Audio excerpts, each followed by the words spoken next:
Hi, my name is Thierry Blomet. I lead the sales organization globally at CABL. Increased volatility is the new norm in multiple industries, so it requires the procurement organization to enhance the consideration to the risk. And risk could be about price swings, supply shortage, contract duration, and contractual liability and overturn. Sales and procurement both are commercially driven, so it means that they both want to strike a deal.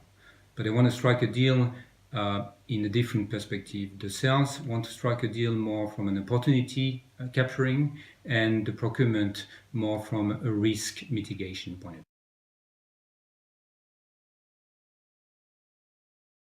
Well, information through digitalization is going to become much more transparent to the negotiating parties.